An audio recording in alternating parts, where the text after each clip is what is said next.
안녕하세요. 서울에서 살고 있는 42살 여성입니다. 제가 어릴 때부터 부모님에게 늘 들은 말이 있습니다. 나쁜 짓 하지 말고 착하고 바르게 살아야 한다고 말이에요. 하지만 3년 전에 그 일을 겪은 후론 제 생각이 완전히 달라졌습니다. 사람이 너무 착하고 선하게만 살면 안 된다는 사실을 깨닫게 된 것입니다. 제 남편은 늘 착하고 남을 먼저 배려하던 사람이었는데 결국 그것 때문에 엄청난 불행을 맞이하게 되었죠. 나쁜 일을 한 인간들이 벌을 받게 되는 것도 영화 속에서나 존재하는 것이었습니다. 현실에서는 늘 악하고 나쁜 인간들이 이기는 법이었죠. 대학을 졸업하고 처음으로 직장 생활을 하게 될 무렵이었습니다. 제가 다녔던 회사는 개인이 운영하는 회사였지만 만든 제품을 주로 국가기관에 납품하고 있어서 공익을 위한 봉사활동을 강조하고 있었습니다. 그래서 주말이 되면 각 부서별로 3명씩 차출해서 장애인 자활센터나 복지시설에서 봉사활동을 하도록 했어요. 한 달에 한 번꼴로 봉사활동에 나갔어야 했죠. 당연히 모든 동료들이 황금 같은 주말에 하는 봉사를 좋아하지 않았습니다. 하지만 인사고과에 반영되기 때문에 피할 수는 없었죠.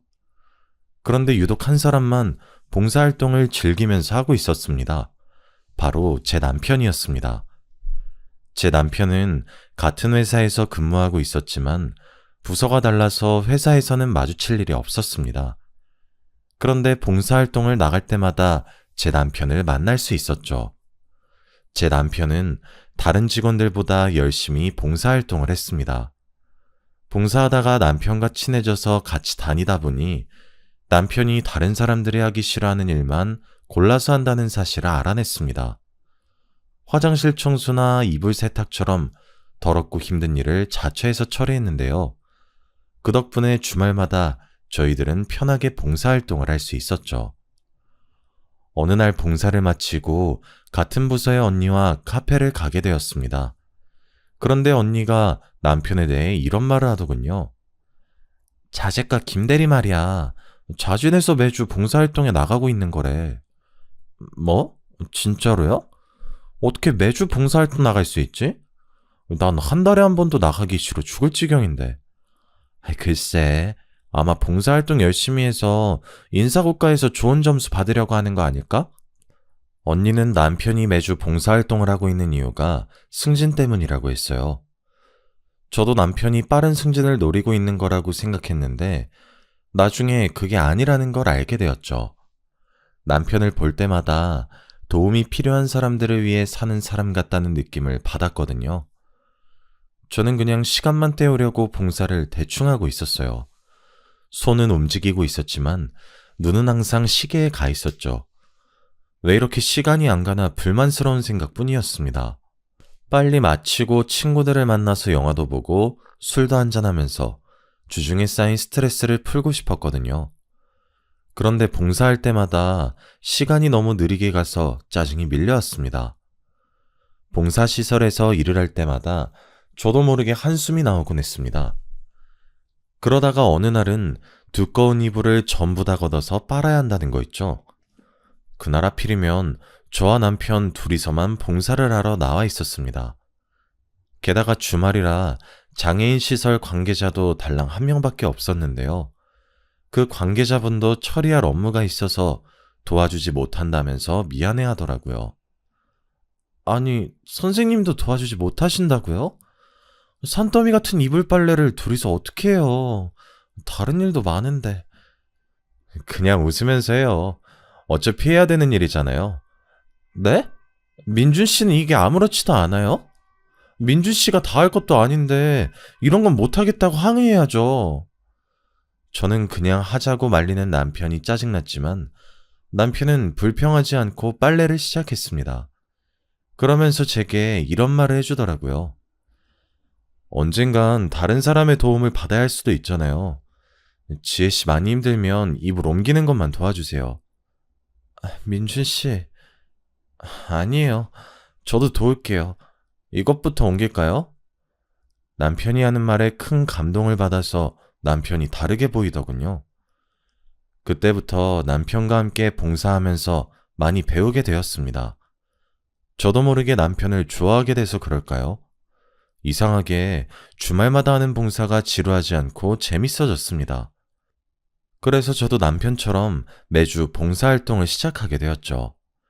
그만큼 남편과 가깝게 지나게 되었는데 얼마 지나지 않아서 회사에서 저희들이 연인 관계란 소문이 퍼졌습니다. 그 소문을 계기로 사귀게 되었다가 결혼까지 하게 되었습니다. 결혼 후에도 남편이 정말로 착하다는 사실을 알게 되었죠. 시어머니께서 남편이 어릴 때부터 남의 부탁을 잘 거절하지 못했다고 하더라고요. 제가 인사드리러 갈 때마다 착하고 여린 성격이라 너무 걱정이라고 하셨어요. 민준이가 저번에 과로로 쓰러졌다며? 자기가 다 못할 거 알면서도 남이 부탁하면 거절할 줄 모르니까 걱정이야. 민준이는 너무 착해서 탈이지. 동생처럼 야무진 면이 없어. 네, 그러게요. 저희 남편도 서방님처럼 똑 부러져야 할 텐데. 어머님 앞에서 똑 부러진다는 표현을 썼지만 서방님은 냉정하다고 느낄 정도로 아주 이기적이었습니다. 절대로 자기한테 손해가 되는 일은 하지 않았죠. 당연히 자기 것을 양보하는 일도 없었습니다. 이익을 챙겨야 할 때는 눈에 불을 켜고 달려드는 면이 있었거든요. 그에 비해 동서는 순하고 부드러운 성격이었습니다. 그래서 저는 남편과 서방님을 반반씩 섞어 놓으면 딱 좋겠다는 생각을 하고 있었죠.